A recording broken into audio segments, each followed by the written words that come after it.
انہو لکم عدو مبین صدق اللہ العظیم و صدق رسولہ النبی الکریم۔ یا رب تو کریمی و رسول تو کریم، صد شکر کے ہستے میانے تو کریم۔ قال اللہ تبارک و تعالی فی الکلام المجید فرقان الحمید، ان اللہ و ملائکتہ یصلون علی النبی یا ایہا الذین آمنوا صلوا علیہ وسلموا تسلیما۔ اللہم صل علی سیدنا و مولانا محمد وعلی آلہ وصحبہ وبارک وسلم۔ اللہ جل مجدہ کا بے حد و حساب شکر، جس نے اپنی توفیق خاص سے ہمیں اپنی بندگی اور اپنے محبوب صلی اللہ تعالی علیہ وآلہ وسلم کی غلامی سے سرفراز فرمایا۔ یقیناً یہ رب ذوالجلال کا فضل و احسان ہے کہ میں اور آپ جمعۃ المبارک کے اس بابرکت دن اللہ کے گھر میں سر بسجود ہونے کا شرف اور اعزاز حاصل کر رہے ہیں۔ دعا کرتا ہوں رب ذوالجلال آپ سب کا آنا، بیٹھنا، سننا، سن کر عمل کا ارادہ کرنا اپنی بارگاہ میں قبول اور منظور فرمائے۔ ابتدائی گفتگو میں امام و خطیب جامع مسجد حاضہ حضرت علامہ قاری امین صاحب کا، صدر مسجد کمیٹی محترم حمید اللہ خان صاحب کا، محترم غلام شبیر صاحب کا، اور میرے برادر محترم اویس صاحب کا، شاگرد رشید سیدی شیخ الاسلام ڈاکٹر محمد طاہر القادری حضرت علامہ مجیب صاحب کا صمیم قلب سے شکریہ ادا کرتا ہوں، اور دعا گو ہوں کہ باری تعالیٰ آپ سب کے علم میں، عمل میں، عمر میں مزید برکتیں عطا فرمائے۔ سامعین محتشم، آج کی ہماری گفتگو کا موضوع ہے رزق حلال اور اس کی برکات۔ یقیناً ذہن میں ایک سوال آئے گا، کیا ضرورت پیش آئی کہ اس موضوع کا انتخاب کیا گیا؟ دراصل عمومی طور پر اگر ہم اپنے معاشرے کا جائزہ لیں، ہر شخص پریشان نظر آتا ہے۔ کوئی بندہ یہ شکوہ کرتا ہوا دکھائی دیتا ہے کہ ہماری دعائیں قبول نہیں ہوتی، کوئی بندہ ذہنی طور پر بے سکون نظر آتا ہے، کوئی بندہ یہ شکایت کرتا ہے کہ مجھے قلبی اطمینان حاصل نہیں ہے، تو کوئی بندہ اس بات کا اظہار کر رہا ہوتا ہے کہ میری اولاد نافرمان ہے۔ اگر ان سارے مسائل پر غور کیا جائے، ان کے اسباب کو دیکھا جائے، تو ایک بہت بڑا سبب ان مسائل کا دراصل ہمارے رزق کا حلال نہ ہونا۔ اگر رزق حلال ہو جائے، طیب ہو جائے، تو رب ذوالجلال حلال اور طیب رزق کی برکت سے ہمیں قلبی سکون بھی عطا کرے گا، اطمینان بھی عطا کرے گا، اولاد کو فرما بردار بھی کرے گا، ہم پر کرم فرماتے ہوئے ہماری تمام تر بیماریوں پریشانیوں کا مداوا بھی فرما۔ چونکہ ہمارا رزق حلال نہیں ہے، طیب نہیں ہے، یہی وجہ ہے کہ ہم ان پریشانیوں کا شکار رہتے ہیں۔ سامعین محتشم، موضوع کی غرض و غایت کو سمجھنے کے بعد اگر قرآن مجید فرقان حمید کا مطالعہ کریں تو رب ذوالجلال نے قرآن مجید فرقان حمید میں کم و بیش 123 مقامات پر لفظ رزق کو بیان فرمایا۔ کتنی مرتبہ؟ 123 مرتبہ۔ اگر آپ قرآن پڑھیں، اللہ رب العزت نے کم و بیش 80 مرتبہ قرآن میں نماز کا ذکر فرمایا۔ کتنی مرتبہ؟ نماز کا ذکر 80 مرتبہ ہے، اور رزق کا ذکر اللہ نے قرآن میں 123 مرتبہ ارشاد فرمایا۔ یہ تعداد ہی دراصل لفظ رزق کی اہمیت کو اجاگر کر رہی ہے۔ دیکھیں، رزق بہت سے معنی مراد اپنے دامن میں رکھتا ہے۔ رزق کا ایک معنی غذا ہے، رزق کا ایک معنی عطا ہے، رزق کا ایک معنی حصہ مقدر یا نصیب ہے۔ یہ تینوں معنی مستعمل ہیں، اور قرآن مجید میں اس کے علاوہ بھی رزق کے بہت سے معنی مراد بیان ہیں۔ لیکن آج کی گفتگو میں بطور خاص ہم نے جس لفظ پر بحث کرنی ہے وہ رزق بمعنی غذا ہے۔ یہ جو ہم کھاتے ہیں، پیتے ہیں، اس کے لیے کسب کرتے ہیں، محنت کرتے ہیں، یہ جو خوراک غذا ہے، ہم نے رزق بمعنی غذا اس پر آج کلام کرنا ہے۔ سامعین محتشم، اللہ رب العزت نے قرآن مجید فرقان حمید کی سورہ ہود کی 6 نمبر آیت میں ارشاد فرمایا، وَمَا مِن دَابَّةٍ فِي الْأَرْضِ إِلَّا عَلَى اللَّهِ رِزْقُهَا، اور زمین میں کوئی چلنے پھرنے والا جاندار ایسا نہیں ہے جس کا روزی رساں اللہ۔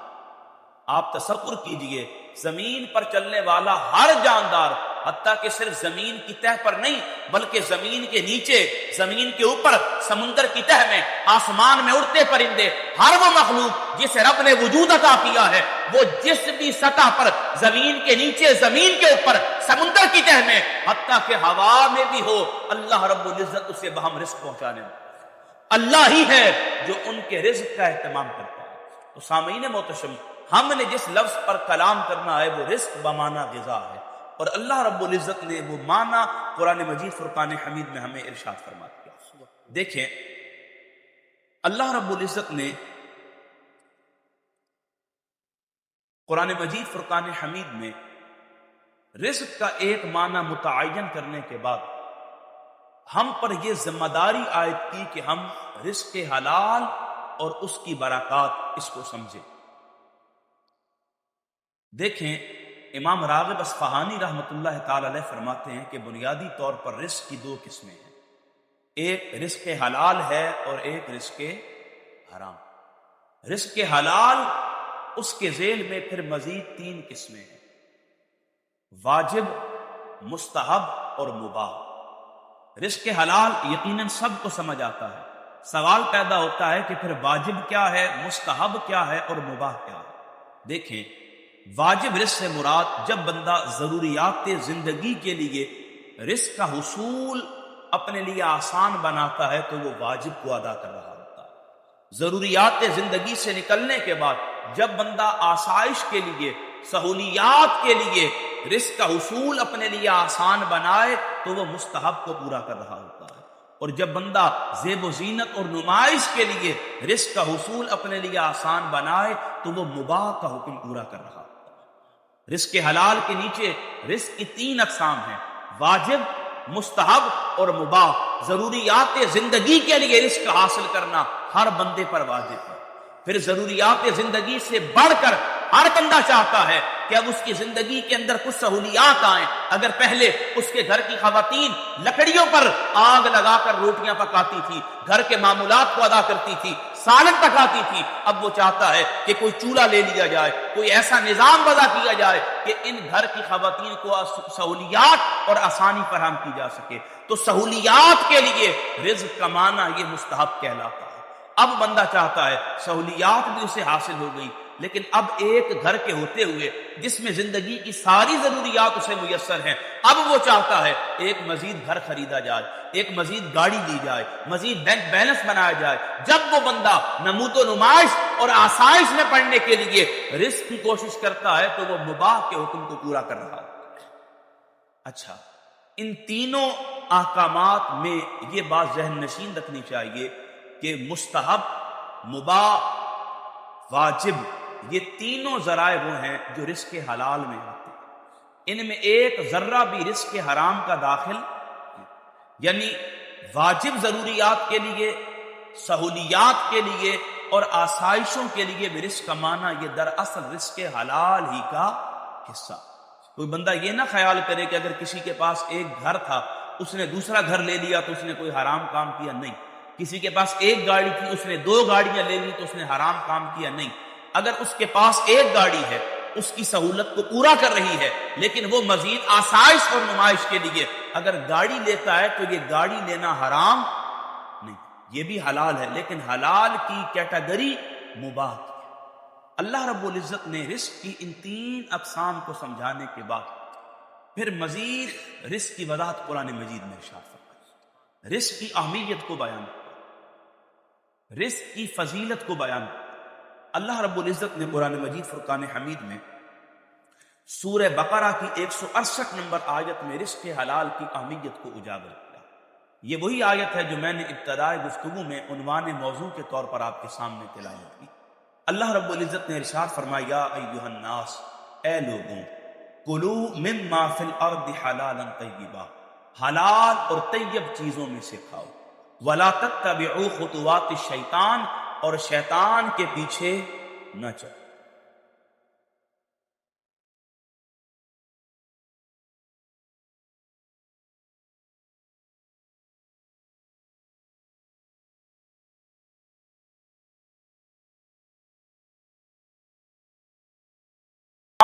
اور شیطان کے پیچھے نہ چلو، کیوں؟ انہ لکم عدو مبین، بے شک وہ تمہارا کھلا دشمن ہے۔ اس آیہ کریمہ میں اللہ رب العزت نے رزق حلال کی اہمیت و فضیلت کو بیان کیا، لیکن رزق حلال کی اہمیت و فضیلت کو بیان کرنے کے لیے اللہ نے خطاب ایمان والوں سے نہیں فرمایا، اپنے مقربین سے، انبیاء سے، رسولوں سے نہیں فرمایا، اتقیاء، اصفیاء، اولیاء، صلحاء، عرفاء سے نہیں فرمایا، بلکہ اللہ رب العزت نے رزق حلال کی اہمیت و فضیلت کو بیان کرتے ہوئے جب خطاب کیا فرمایا یا ایھا الناس، اے جمیع انسانوں، تم پر لازم یہ ہے حلال اور طیب کھایا کرو۔ دیکھیں، پہلا سوال یہ پیدا ہوتا ہے کہ جمیع انسانیت میں تو کافر بھی آتے ہیں، جمیع انسانیت میں یہودی اور عیسائی بھی آتے ہیں، جمیع انسانیت میں غیر مسلم بھی آتے ہیں، تمام مذاہب کے ماننے والے انسانیت کے دائرہ کار میں شامل ہیں۔ اگر اللہ رب العزت نے حلال اور طیب کھانے کا حکم دیا ہے، ایک غیر مسلم کو حلال اور طیب سے کیا فرق پڑتا ہے؟ ایک غیر مسلم کو حلال اور طیب کھانے سے کیا نفع مل سکتا ہے؟ ایک غیر مسلم کو دیگر مذاہب سے تعلق رکھنے والے کو پاکیزہ خوراک کھانے سے کیا منفعت حاصل ہو سکتی ہے؟ جان لیں، اللہ رب العزت نے رزق حلال کی اہمیت کو واضح کرتے ہوئے ارشاد فرمایا اے جمیع انسانیت، تم پر لازم ہے حلال اور طیب کھاؤ۔ اس کا مطلب یہ ہے رزق حلال کی اہمیت و فضیلت یہ ہے کہ رب ذوالجلال نے اس کے دائرہ کار میں صرف مسلمانوں کو شامل نہیں کیا، بلکہ رب چاہتا یہ ہے کہ جمیع انسانیت رزق حلال اور طیب سے استفادہ کر سکے۔ دیکھیں، جب کوئی غیر مسلم رزق حلال کھائے گا، حلال اور طیب رزق اپنی خوراک کا حصہ بنائے گا، تو اس کا ایک فائدہ کیا ہے؟ مفسرین کرام فرماتے ہیں جب کوئی غیر مسلم حلال اور طیب رزق کھا رہا ہوگا، بعید نہیں ہے کہ ایک وقت آئے گا رب اس حلال رزق کی برکت سے اسے ایمان کا نور عطا کر دے گا۔ بعید نہیں ہے کہ جب وہ حلال رزق کھائے گا، ایک وقت آئے گا کہ رب اس حلال کی برکت سے اسے ہدایت کا نور عطا فرما دے گا۔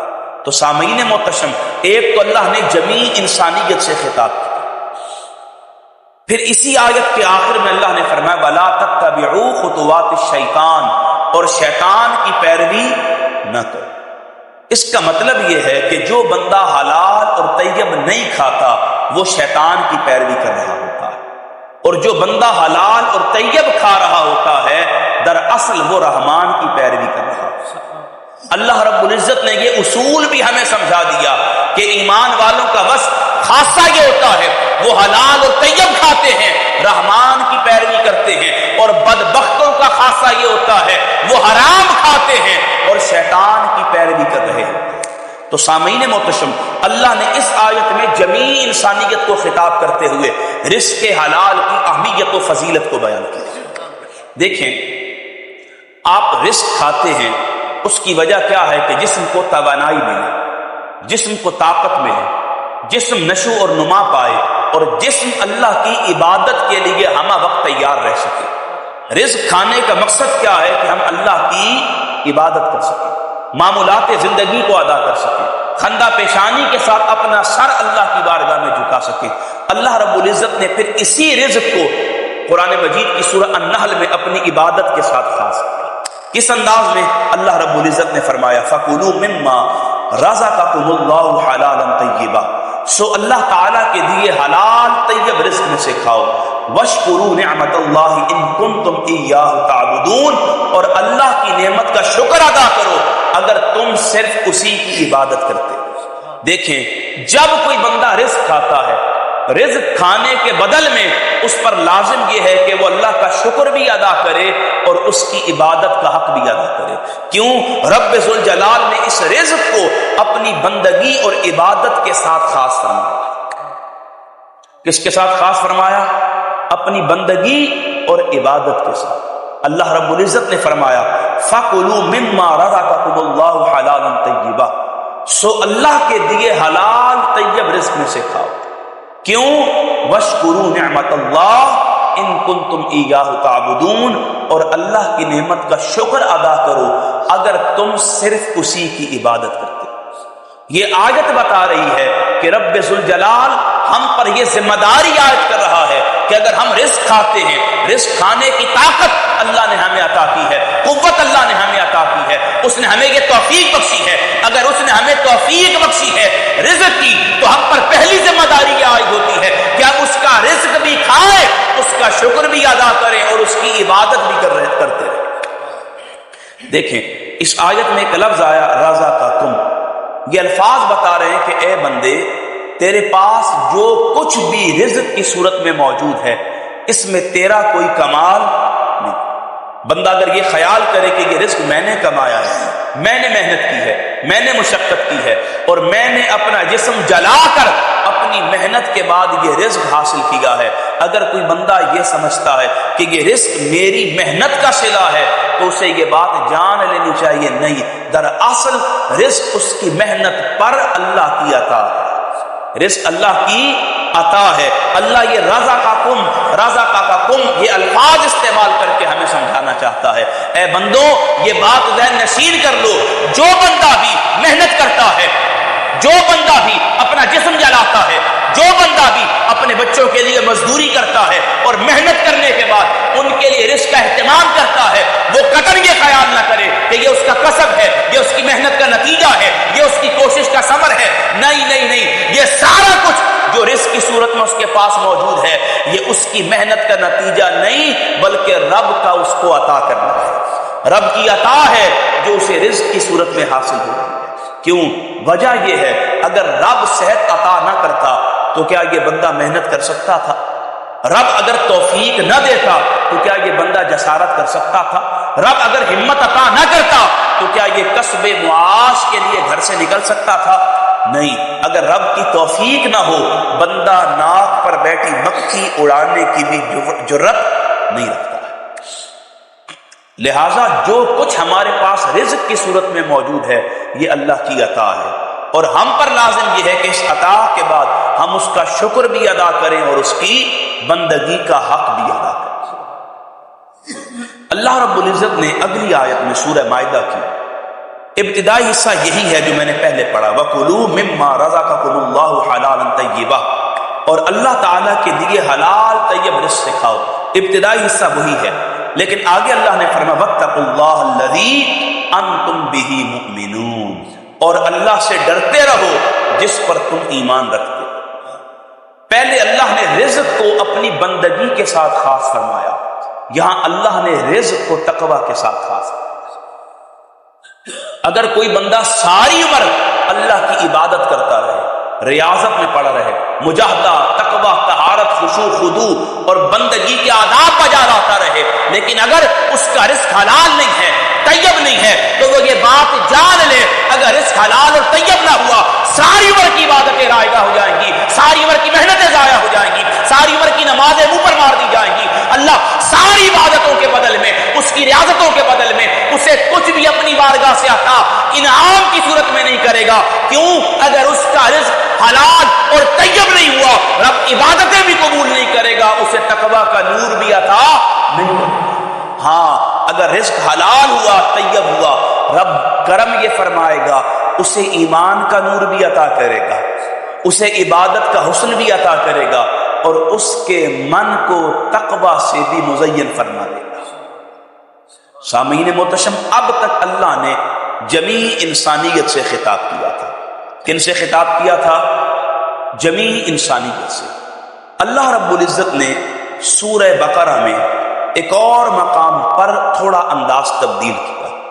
یہاں اللہ نے جمیع انسانیت سے خطاب نہیں فرمایا بلکہ اللہ نے یہاں ایمان والوں کو مخاطب کیا۔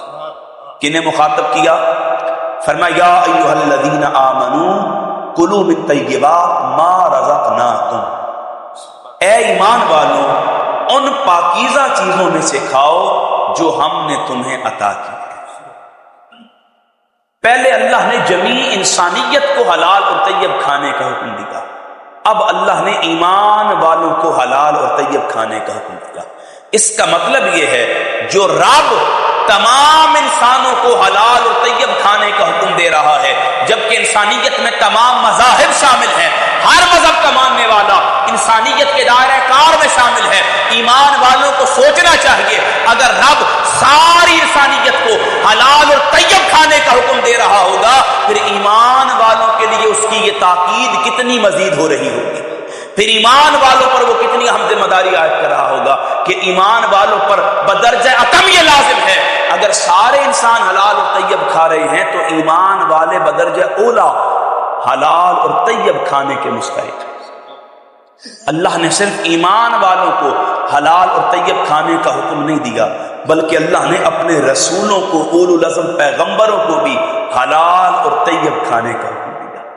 آپ دیکھیں انسان کے مزاج میں گناہ کا تصور ہے، انسان کی شخصیت میں عیب موجود ہے، انسان کے معاملات میں کمی کجی اور سکم رہتا ہے، لیکن اللہ کے اولو العزم پیغمبر اور رسول معصوم عن الخطا ہوتے ہیں، ان سے اللہ ہر نقص کو دور کر دیتا ہے، ان کی ذات سے ہر کمی کو ختم کر دیتا ہے، اللہ انہیں اپنی بارگاہ سے سکھاتا بھی ہے، اللہ انہیں اپنی بارگاہ سے پڑھاتا ہے۔ اللہ رب العزت ان پر اپنا کرم یہ فرماتا ہے کہ انہیں ہر نجس، ہر سکم، ہر رجس سے پاک کر دیتا ہے۔ اب آپ تصور کریں، جو رسول، جو نبی امکان نقص سے بھی پاک ہیں، اللہ ان رسولوں کو بھی حلال اور طیب کھانے کا حکم دے رہا ہے۔ کس کا حکم دے رہا ہے؟ دراصل اللہ اپنے رسولوں کو حلال اور طیب کھانے کا حکم رسولوں کے لیے نہیں بلکہ ہمارے لیے دے رہا ہے، اور ہمیں حلال و طیب کی اہمیت و فضیلت بتا رہا ہے کہ اے ایمان والوں سنو نا، اگر میں اپنے رسولوں اور نبیوں کو حلال اور طیب کھانے کا حکم دے رہا ہوں تو پھر یہ ذمہ داری تم پر کس قدر بڑھ جاتی ہے۔ اللہ نے ارشاد فرمایا سورہ المومنون میں، یا ایھا الرسل کلوا من الطیبات واعملوا صالحا، اے رسول اعظام پاک چیزوں میں سے کھاؤ اور نیک عمل کرتے رہو۔ سامعین محتشم، اب آپ اللہ کا حسن کلام دیکھیے اور قرآن کی حسن ترتیب دیکھیے۔ سب سے پہلے اللہ رب العزت نے انسانوں کو حلال اور طیب کھانے کا حکم دیا، پھر ایمان والوں کو حلال اور طیب کھانے کا حکم دیا، پھر اس نے اپنے رسولوں کو بھی حلال اور طیب کھانے کا حکم دیا۔ دراصل یہ وہ ترغیب ہے، وہ ترغیب ہے جس کا احساس اور شعور رب ہمیں عطا کرنا چاہتا ہے اور سمجھانا چاہتا ہے کہ سنو، حلال اور طیب کا رب کی بارگاہ میں مقام کیا ہے۔ اللہ نے پورے قرآن میں حلال اور طیب یہ دو لفظ جوڑ کر حکم ارشاد فرمایا۔ کتنے لفظ؟ دو لفظ، ایک حلال اور ایک طیب۔ حلال آپ سارے جانتے ہیں جائز کو کہتے ہیں، طیب پاک، صاف اور پاکیزہ شے کو کہا جاتا ہے۔ اللہ رب العزت نے حلال کھانے کا بھی حکم دیا اور طیب کھانے کا بھی حکم دیا۔ یہ بات ذہن نشین رکھ لیں، ہر طیب چیز حلال ہوتی ہے، ہر طیب چیز حلال ہوتی ہے، لیکن ہر حلال چیز طیب۔ اللہ نے ہمیں حلال اور طیب دونوں کھانے کا حکم دیا، اور اصول کیا ہے کہ ہر طیب شے حلال ہے اور ہر حلال شے طیب نہیں۔ امام راغب اصفہانی لکھتے ہیں طیب وہ چیز ہے جس سے انسان کے حواس اور اس کا نفس لذت محسوس کرے۔ صاحب قاموس لکھتے ہیں طیب کا معنی دلچسپ اور طبیعت پسند کے ہے۔ اسی طرح علامہ احمد یار خان نعیمی رحمۃ اللہ تعالی علیہ اپنی تفسیر میں لکھتے ہیں حلال وہ جو حرام نہ ہو، طیب وہ جو حرام ذرائع سے نہ ہو۔ پھر آپ مزید لکھتے ہیں حلال وہ جو شریعت پسند ہو، طیب وہ جو طبیعت پسند ہو۔ اس کا مطلب یہ ہے حلال وہ ہوا جسے شریعت نے پسند کیا ہے اور حرام وہ ہوا جسے شریعت نے ناپسند کیا ہے۔ طیب وہ ہوا جسے انسان کی طبیعت نے پسند کیا ہے۔ بس اتنی بات ذہن میں رکھ لیں کہ حلال وہ ہوتا ہے جسے شریعت پسند کرتی ہے اور طیب وہ ہوتا ہے جسے طبیعت پسند کرتی ہے۔ بعض لوگ خیال کر سکتے ہیں کہ بعض لوگوں کو شراب بڑی پسند ہوتی ہے، تو کیا شراب بھی طیب ہو گئی کیونکہ ان کی طبیعت کو پسند ہے؟ بعض لوگوں کو نشہ آور چیزیں بہت پسند ہوتی ہیں چونکہ ان کی طبیعت میں اس کا میلان ہے، نہ ملے تو بے چین ہوتے ہیں، تو کیا یہ نشہ آور ادویات ان کے لیے طیب ہو گئی؟ نہیں نہیں نہیں۔ اصول آپ نے ذہن میں رکھنا ہے، طیب وہی ہے جو حلال ہے، طیب وہی ہے جو حلال ہے، لیکن ہر حلال طیب نہیں۔ درخت کے پتے حلال ضرور ہیں لیکن طیب نہیں ہیں، چونکہ طبیعت ان پتوں کو پسند نہیں کرتی۔ اسی طرح شوگر کا کوئی بندہ مریض ہے، اس کے لیے چینی حلال تو ہے لیکن طیب نہیں ہے۔ کیوں؟ اگر وہ شوگر کو استعمال کرے گا، لا محالہ طور پر چینی کے استعمال سے اس کے جسم میں انسولین ریزسٹنس ہوگی۔ جب انسولین ریزسٹنس ہوگی، انسولین حد درجہ بڑھے گی، تو اس کا نتیجہ کیا نکلے گا؟ آخر کار وہ خاموش زہر بنتے ہوئے اس کے جسمانی اعضاء پر حملہ آور ہوگی۔ ایک وقت آئے گا یا تو اس کی بینائی چلی جائے گی، یا اس کے گردے خراب ہو جائیں گے، یا اس کا ہارٹ فیل ہو جائے گا، یا اس کا جگر کسی بیماری کا شکار ہوگا۔ لہٰذا حلال اور طیب کا فرق ذہن میں رکھیں۔ اللہ نے ہمیں حلال اور طیب کھانے کا حکم دیا۔ حلال وہ ہے جسے شریعت پسند کرتی ہے، طیب وہ ہے جسے طبیعت پسند کرتی ہے۔ اللہ رب العزت نے جب ہمیں حلال اور طیب کھانے کا حکم دے کر اس کی اہمیت و فضیلت کو بیان کر دیا، اب آئیں آقا کریم کے ارشادات کی روشنی میں رزق حلال کی اہمیت کو سمجھنے کی کوشش کرتے ہیں۔ آقا کریم علیہ الصلوۃ والسلام کا ارشاد پاک ہے، مشکات شریف کی حدیث، حضرت عبداللہ ابن مسعود حدیث کے راوی ہیں، حضور فرماتے ہیں طلب الکسب الحلال فریضۃ بعد الفریضہ۔ سن لو، بعض ادائے فریضہ خدا بندی، رزق حلال کی تلاش اور جستجو بھی بندوں پر فرض ہے۔ یعنی اللہ رب العزت نے ہم پر جو فرائض نافذ کیے ہیں، ان کے بعد رزق حلال کا حصول، اس کی تلاش، اس کی جستجو بھی ہم پر فرض کر دی گئی۔ صرف اس میں ایک فرق ذہن نشین رکھنا چاہیے، نماز، روزہ، حج، زکوٰۃ یہ فرض ہیں، رزق حلال کمانا بھی فرض ہے، لیکن رزق حلال جس طرح فرض ہے اس طرح نماز، روزہ، حج اور زکوٰۃ ہم پر فرض نہیں کی گئی۔ کیوں؟ آسان لفظوں میں کہوں، جس طرح یہ چار فرائض ہیں، نماز، روزہ، حج، زکوٰۃ، توحید و اسلام، اس میں شامل کر لیں، یہ جس طرح ہم پر فرائض ہیں، روزہ اس طرح کا فرض نہیں ہے۔ کیوں؟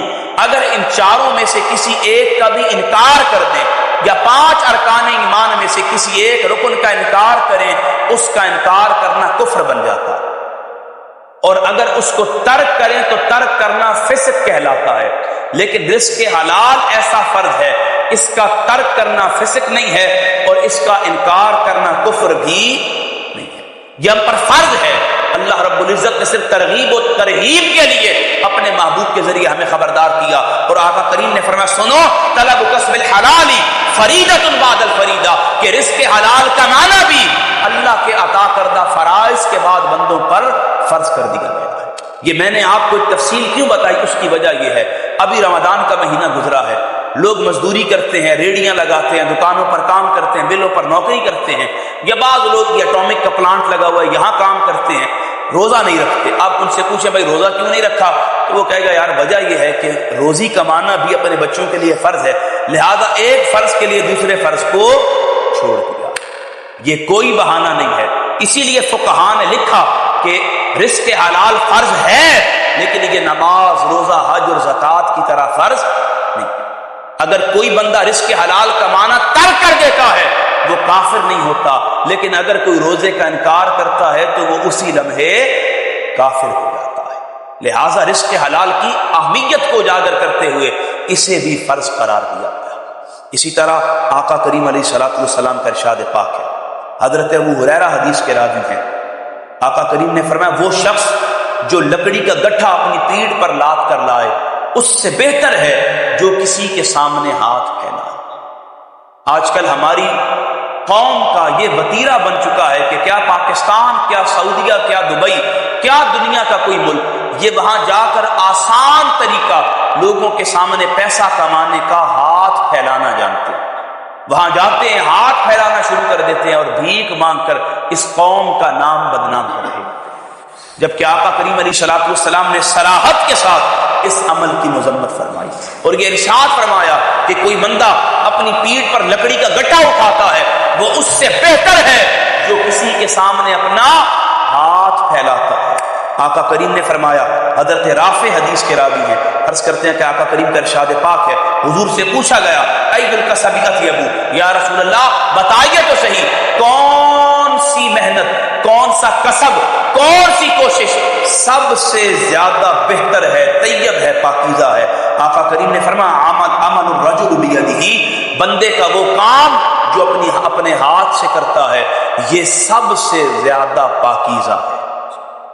آقا کریم علیہ الصلوۃ والسلام کی بارگاہ میں ایک انصاری صحابی حاضر ہوئے، عرض کی یا رسول اللہ غریب ہوں، مفلس ہوں، کچھ مدد کیجیے۔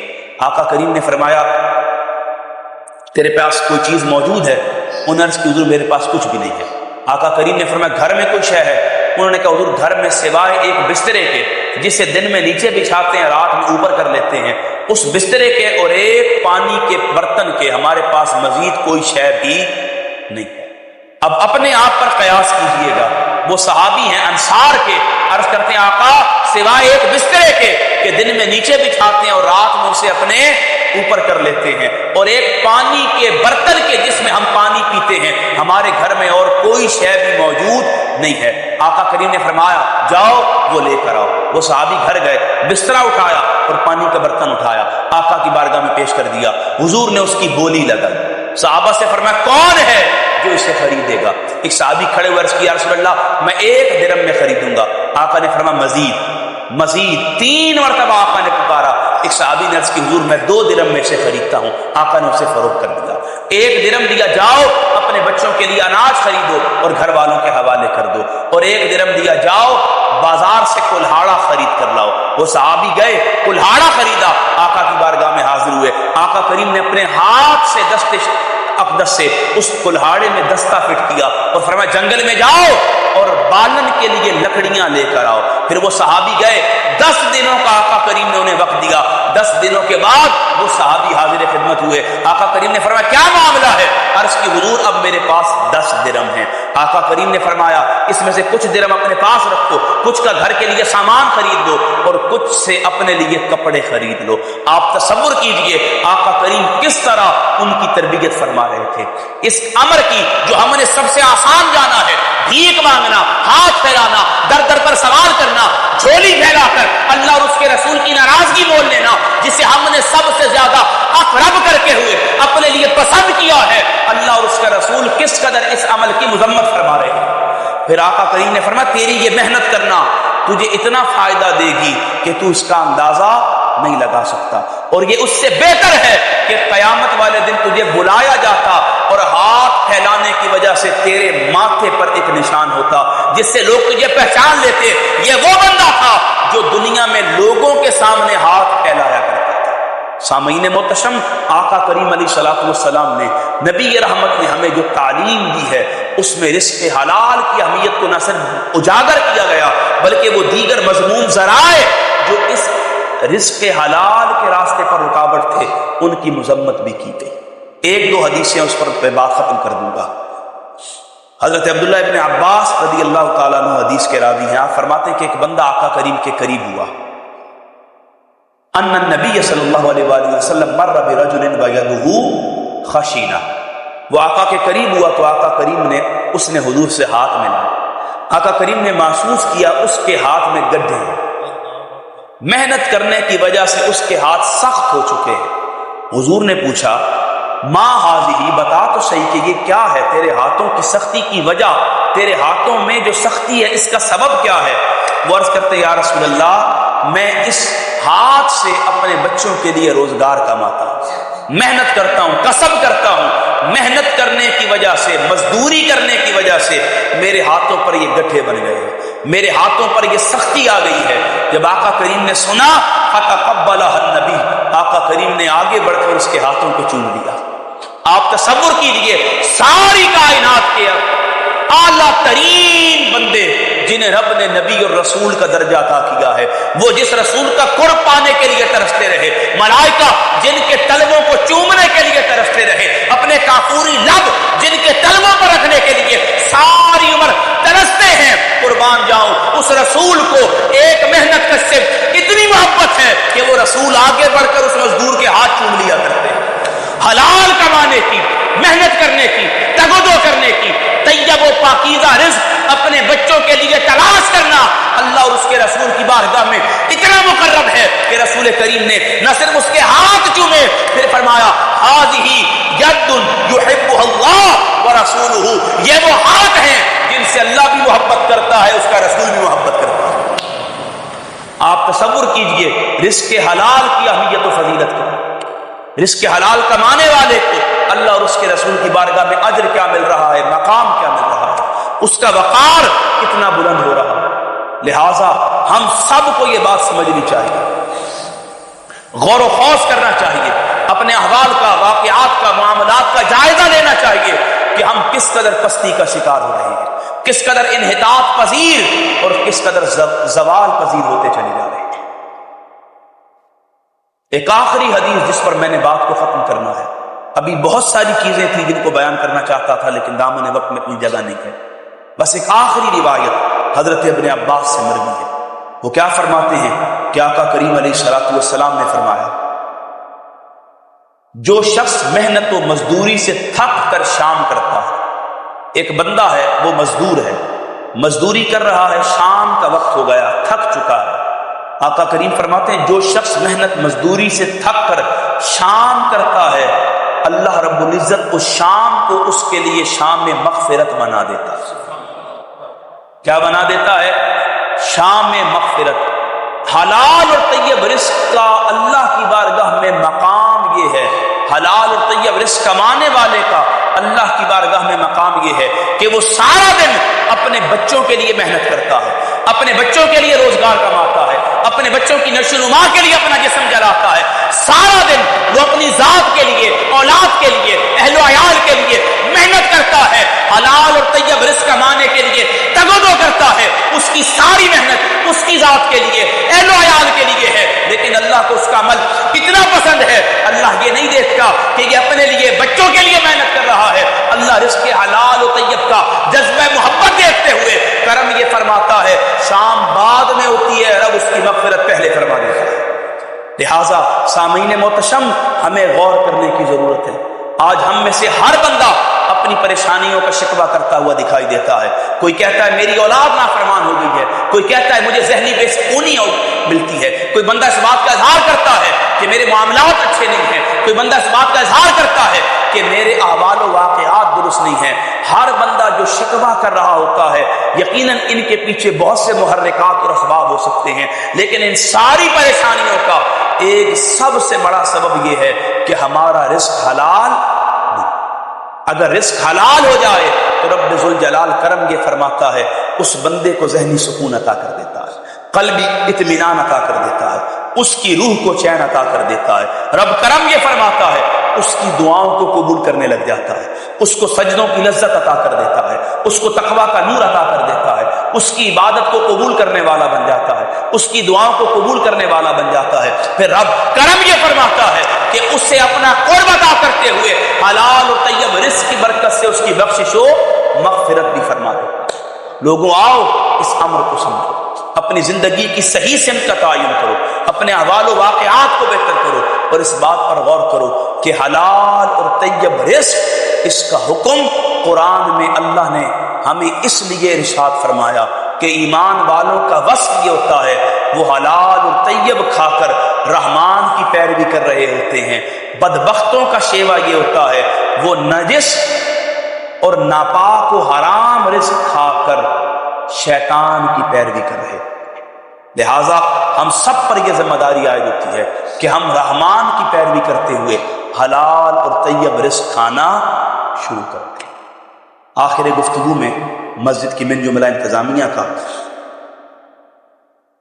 محترم حمید اللہ خان صاحب کا، محترم غلام شبیر صاحب کا، اویس بھائی کا، محترم حافظ جواد صاحب کا، حضرت علامہ قاری امین صاحب کا، آپ تمام دوستوں کا صمیم قلب سے شکریہ ادا کرتا ہوں اور یہ پیغام دے کر جانا چاہتا ہوں کہ آج کی گفتگو میں ہمارا موضوع تھا رزق حلال اور اس کی برکات ابھی میں بیان نہیں کر سکا، وقت نہیں تھا، لیکن یہ موضوع تھا۔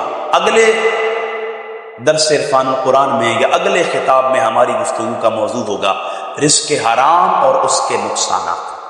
اللہ پاک نے توفیق دی تو انشاءاللہ کما حقہ اس نوکری کو پورا کرنے کا کسب کروں گا۔ اللہ ہم سب کا حامی و ناصر ہو۔ وآخر دعوایا ان الحمد للہ رب